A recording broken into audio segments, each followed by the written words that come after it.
Every graphic designer needs to be good at handling text in their work.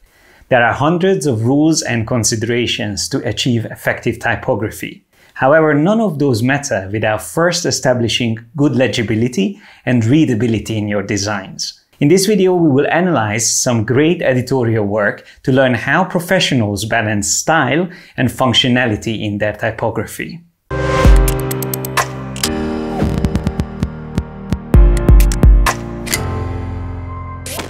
You probably heard of legibility or readability, or maybe both of them. And it is quite difficult to differentiate these two terms or objectives that you as a designer really have to pay attention to. Legibility is probably the one that you heard most about and the one that most likely makes sense.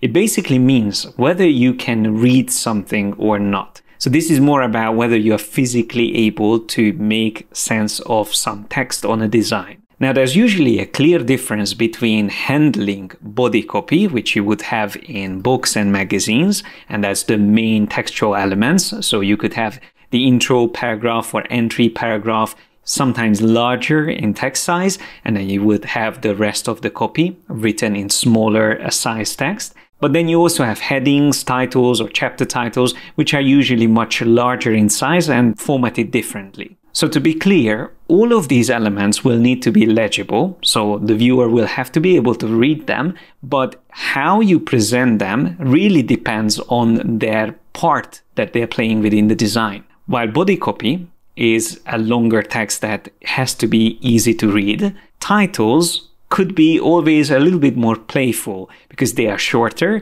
and they are larger in size, so there's more room to play around with them. So for instance, here on the left side, we have a large number, which is marking the chapter, overlaid by the actual chapter title. Does this affect the legibility? I would say it doesn't, because we have a clear contrast between the colors. So we have black and red on top of each other, very easy to distinguish. And also we have a huge contrast in size and even the font used. So while the text in black is using a normal sans serif font like Helvetica, we have a condensed, bolder font used for the numbers in the background.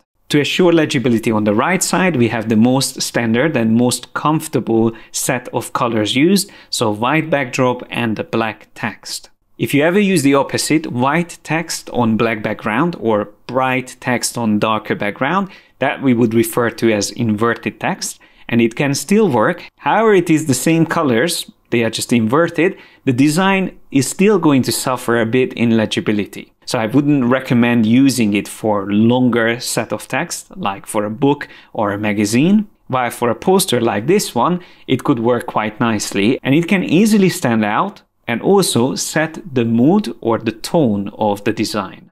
So why would this poster use black background? Well, for some reason, whenever we think of jazz, it usually is played at nighttime. So it has already that connotation in our mind. And especially because the text also refers to this as an all-night entertainment, it really makes sense. But also don't forget on the piano, which is the most commonly used instrument for jazz, you would have the black and white keys, which could of course be represented with white background and black text on top of it. However, most pianos, the actual instruments that the jazz musicians use, are black. So having a black background and a lot of negative space sets that natural proportion of the instrument and the keyboard on it. So understanding all of that really starts to help us to appreciate the composition and the choice of colors on this poster. So now that we start to understand how to work with legibility, here's a few examples that challenges the concept of making text legible. So for instance, we have this poster, Void, where we can still read the title and all of those subtitles are secondary information, but it is challenging the viewer. We have to work a little bit harder to put together everything, and we almost have to turn the page around to be able to read things correctly. So this composition or layout definitely affects the legibility. It reduces it, but since there's not a lot of text to go through, it is not going to be annoying. Instead, it will be a little bit more of a playful, fun exercise to go through the information on the poster or flyer. There can be also examples and reasons why a designer would choose to mess with characters or fonts. Like here, for instance, there's lots of ways that the viewer is challenged to be able to read. So the main text is not only divided into several lines, but also there's no clear alignment. So we have ragged edge on both left and right. But more importantly, we have even each of the characters broken up or divided into small pieces. So all of these are working against legibility. However, there are also things that are supporting it. The size, first of all, of the text that's used here, but also the contrast from the background. So black is obviously the highest contrast color used in this design. That really stands out from the background, even though there again are some confusing, colorful shapes behind it. And this just goes back to the main and most important lesson to learn. Once you understand what are the rules, in this case, that you need to assure legibility, the next step is always to start pushing those boundaries. So understanding the rules will give you the confidence to push the limits and really challenge your viewers without making your designs annoying or confusing. That doesn't mean that you always have to do designs like these. Again, we have very low legibility on this text here, or this one where we have certain characters really stretched out, not to mention these type of illustrations where the text is not really meant to be read. It's used more as a graphical element to recreate a portrait or again to convey a certain message. But besides using text in these more unconventional ways, most of the time you want to really retain legibility. So you want to have a very good legibility.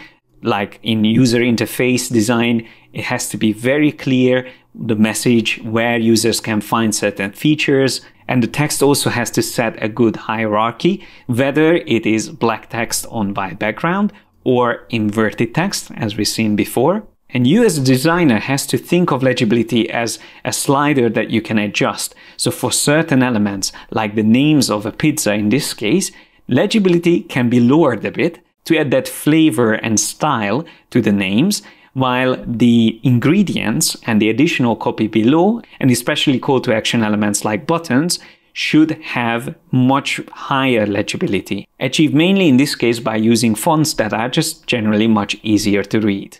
Before we continue, I just wanted to let you know about our creative membership program. For a small monthly fee, you get access to over 200 hours of Adobe certified online training courses. Master all the tools and skills needed to become a professional graphic designer or illustrator. As a pro member, you will get mentoring from me and my team, access to webinars, student forum, and creative briefs to help you build an outstanding portfolio. Pro members can also download the project files for all of our YouTube tutorials. Sign up at yesimadesigner.com/memberships and start your free trial today. And now let's head back to the tutorial. So it's time to now talk about readability, which is the other way of thinking about how you should present type in your designs. And the main difference here compared to legibility is whether your viewer or reader would want to read your designs or the textual elements within your designs. So it's not about being able to read it, which was legibility, it's about whether they would want to read it or not. So it is more about their desire, whether they want to read your copy or not, or how much fun or enjoyment they get out of it while reading it.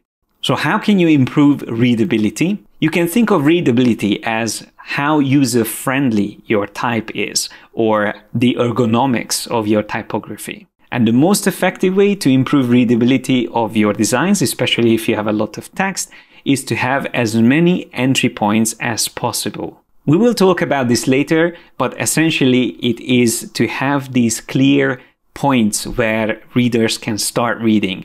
And on this spread, we have many areas where they can start their reading. We also have a clear heading or title here. We also have another little section there. We also have these huge numbers helping us to jump through the text so we can clearly follow the original intended direction or route of the copy. And all of these pointers and divisions in the copy helps us to digest the information and go through it without too much effort. And the fact that the order of the text here is a little bit all over the place, so it's jumping between the pages, is not that big of a problem because it actually helps to move the viewer's eye from left side to the right and then back again. So it almost gives a little bit of exercise or challenge without again being annoying. And that is also a fine balance you have to play with as a designer. So you don't want your design to be too boring and have a lot of text in one place, but you also don't want your designs to be too challenging to read. So here is an interesting example. We have a lot of text in this block in the center. That's our body copy, but we have an entry point, which is a drop cap. And we also have some pull quotes, which are breaking up the text, and then the main title and intro paragraph here in the center. Since this is a newspaper, we can expect a lot of copy that needs to be placed on a single page. And even though we have this big block of text with 6 columns, it is still quite fun thanks to that illustration that is divided by the text and is appearing on the top and the bottom. And also by having these negative spaces or pauses within the design, that again just helps to create a little bit of playfulness and leave some breathing space for the reader. But there is also another interesting detail here. The title of the magazine is actually almost completely, or at least half of it, is hidden behind the illustration.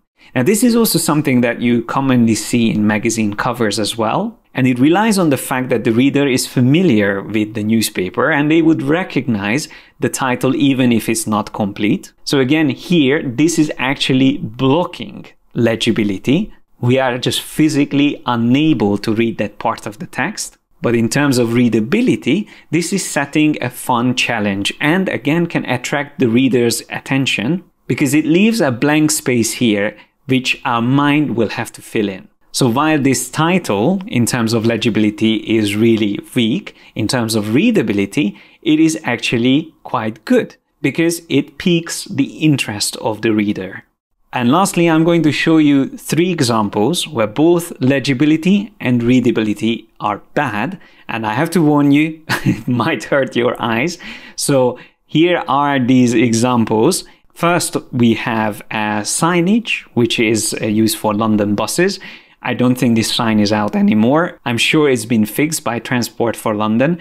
But when it was photographed, it clearly had some issues, both affecting legibility and readability. So the biggest problem is the bad tracking or kerning, which caused these characters to get too close to each other in certain places, almost turning some of these into ligatures unintentionally. Ligatures are font pairs, which normally are individual characters within a font. But we also have really bad separation of important details like stop, M divided into 2 lines, or London Bridge, again divided into 2, which even with a small measure or line width like here should still be kept together in the same line. Now what's even worse is that I believe there's even a grammatical error here. So this apostrophe I think is a mistake because it was supposed to say routes 43 and 141. But currently it would mean that these numbers belong to this route. Grammatical mistakes or typos like this would affect mainly the readability because it causes confusion and the reader might actually misinterpret some information. And in case of a sign that is about getting from one place to another, can be quite a serious problem. Now, the other 2 examples that we have here are equally bad in terms of legibility and readability as well. We have very bad design choices in terms of what colors are used on top of each other, what type of fonts are used for certain information, the kerning and tracking and alignment of things, the unnecessary variety of fonts piled into one design, and I could go on. I'm sure you can see all of these. And I believe for everyone to be able to improve, it is just as important to look at these bad examples and analyze them as spending time and looking at good examples that we've seen earlier in this video. Thanks a lot for watching. Like and share this video if you enjoyed it. Don't forget to subscribe and hit the bell icon to get notified whenever we release new videos. Click on the link on my right and start your membership today to get access to over 200 hours of training courses and personal mentoring by me and my team of creative professionals. Have fun learning, guys, and I will see you in the next one.